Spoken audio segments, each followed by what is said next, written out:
Welcome to the Mr. Bird's Director's Commentary. I slowed down the footage a lot so that way I can talk more. And also I got a brand new microphone, so hopefully the audio quality will be better than what it has been. And let's go. So, where to start? The camera is shaky because I had a bad camera setup. Sorry about that. I would get in my own way a lot. Sandpiper there in the background because that's my Tutu's favorite bird, grandmother. And she's the one who gave me the paper to make the video in the first place. So thanks. Thanks, Tutu. And that's about it. And Mr. Bird is a sailor swallow because they represent being close to home. But apparently that's like a tattoo thing. So, yeah. I guess that means Mr. Bird would have tattoos and was a sailor. Or at least that's my headcanon. I'm not sure how that would work for a bird, but I think it's funny. Speaking of funny, in the background of here you might see the butcher shop where in the window there's several dead birds. I guess you can donate your body to become chow for your neighbors or something in this universe, because there's still carnivorous birds in this world. Like, that's not going to change. And, yeah. What else is there to note? The English pigeon thing and the raven thing were just because they're seen as being gross, I guess. And then the sun is specifically a, like, juvenile male seagull species because they represent hope. Seagulls, that is. And I thought it would be thematically interesting. What else here? The visual style is heavily based off of A Muppet's Christmas Carol, because I just love that movie so much. And,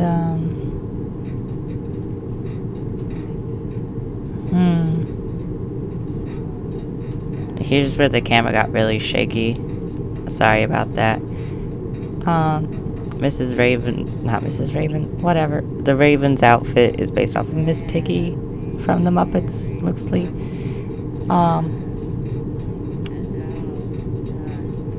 Gotta think of some more talking points. The background in this part is from that book, that Christmas book that you might have seen in some of my live streams.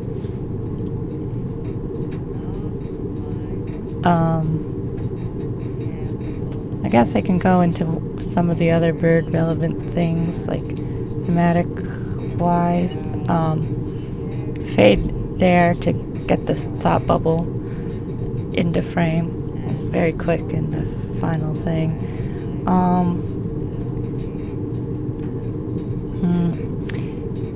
This whole story came from like an assignment that I had in my what was it? Some English class. I forgot the specific name for it, but we were supposed to write a narrative argument, and so I was arguing against how like people only focus on their close family and friends instead of their community around Christmas time. Well, like you. Oh wait, here it is. So the butler is like one of those birds that build those really cool nests. I don't remember what the name was. The daughter is a what's it called? Cardinal, that's it. It's she's a cardinal, female juvenile cardinal. The peahen is peahen because they're fancy. And actually she made some of the pictures in the background, and she really likes historical paintings, and you can probably try and figure out which ones are hers that she made.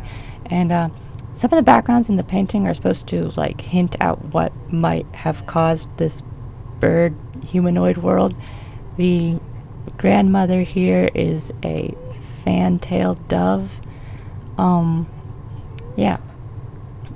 And the words in the background are from that old Mrs. Skunk thing, because I thought it'd be easier than having to wrestle with that book. It's a bad idea. Another sandpiper in the background there, and yeah. Okay, here I was was trying something with the filters to make it look like night. Didn't quite work, but it kind of did still. Yeah. And yeah, I'm this background I'm not totally happy with, but it serves its purpose, so I guess I won't complain too much.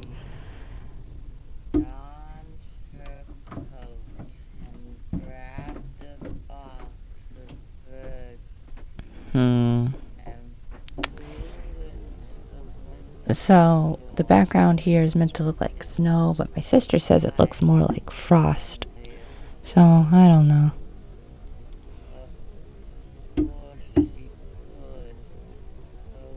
I like it though. It looks cool. Cool. Oh, the way I made that, I put salt on the watercolor paper while it was still wet.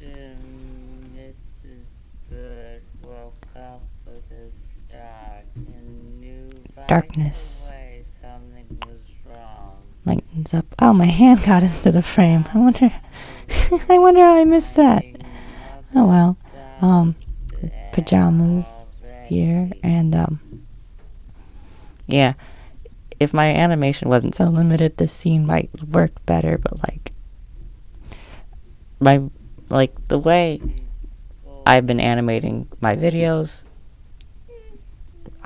is kind of like, you know, those like shows where they'll like take children's books and like use the illustrations from the children's book to like take it apart basically and like loosely animate it.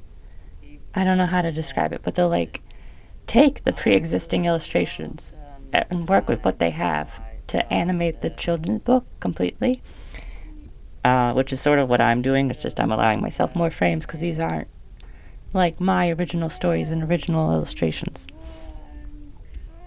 So yeah. Also, when characters are tired, their line work and colors become more sloppy because I imagine like having nice line work is kind of like putting on makeup, like putting on your face for the day basically. And yeah.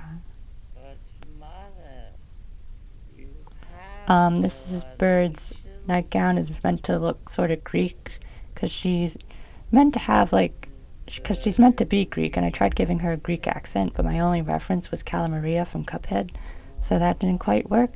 And I put in subtitles so that way you could understand what she was saying.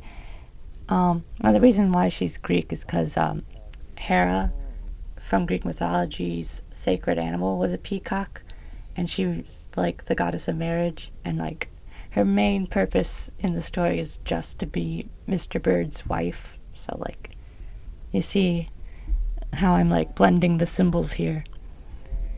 It kind of looks like she's lifting him off the ground. I don't know what I was doing. I just needed the characters to move a little. So I guess she's raising her arms in anger or something. Yeah. Fun fact, all of the architecture in this bird world is actually on a curve, but I couldn't really demonstrate that very well. And it's curved because bird nests are curved. So yeah. The sounds in the background I just got off of YouTube, and like, yeah, I tried making it so that way when they're not inside a building the sounds are louder, and when they're inside Mr. Bird's house they're really quiet, and then when they're inside the pigeon's house they're slightly louder because like there's a lot of holes in the house.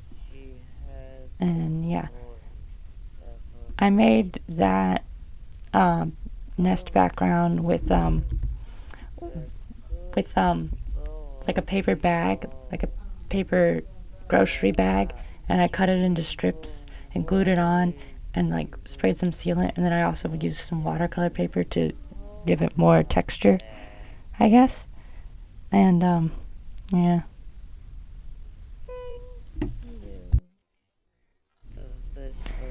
By the way, I do like all the voices in this, so yeah, without any voice filters besides the ending, I guess.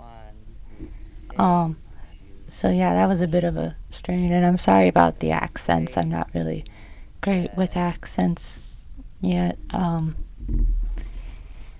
know, like I can do like three successfully, including the one I'm doing now, and yeah. Not sure why she has a hot water bottle on her head. I guess it's to represent that she's injured, but like I don't know why. What the canonical reason would be for it being there besides it's a joke. Um,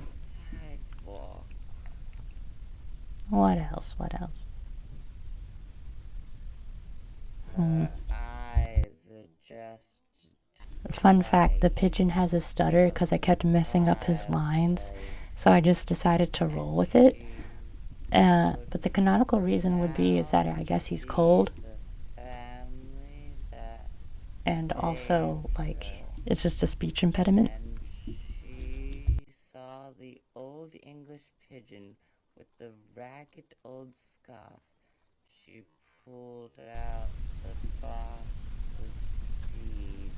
All right, and she's pulling out the bird seed. That was pretty all right animation, I guess.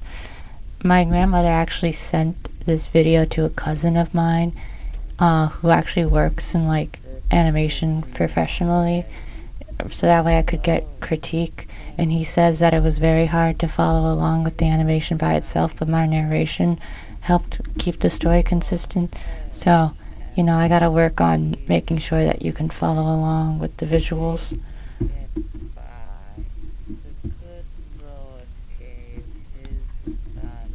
Uh, yeah, I think my main problem is that my camera doesn't stay still, because I'll like bump into it with my arms or something while I'm trying to animate, so then and then I don't notice that it's off.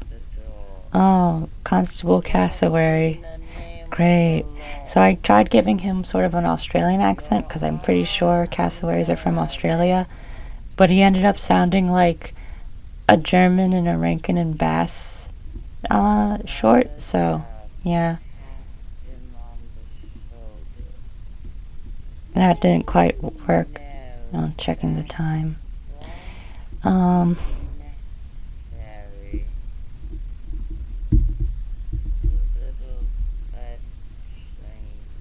what else did I want to say here?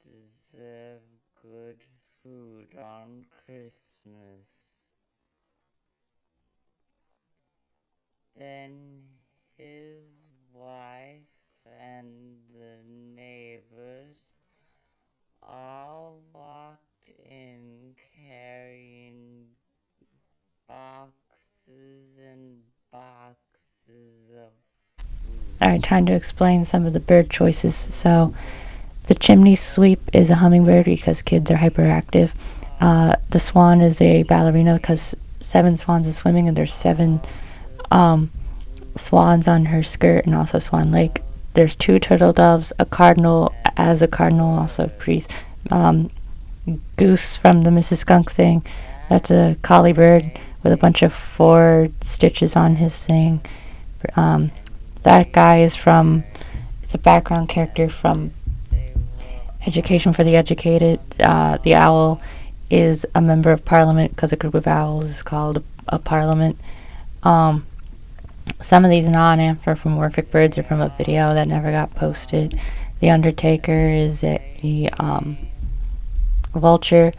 The French hen has like folk French outfits there. Um, yeah. Anyone else? Um, Never mind. This song here is from a old Victorian what's it called? A Victorian Christmas card, and it was just a poem that I recorded myself singing, and then I sung it again and put a voice filter over it, so that way it sounds like multiple people are singing it. But it kind of ended up being a little creepy, but whatever, it works. And you can see like that curvature of the houses I was talking about.